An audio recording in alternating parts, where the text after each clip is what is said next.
You ask Tiger to calculate. This deals with linear inequalities with one unknown. The final result is n smaller than -8.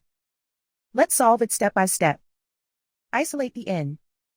Multiply both sides by 2.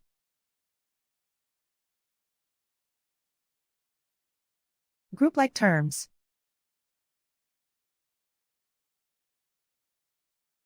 Multiply the coefficients.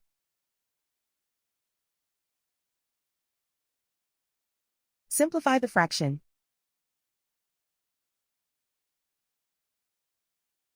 Simplify the arithmetic.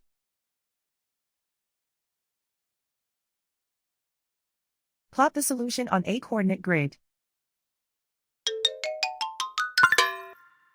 And so the final result is n smaller than -8.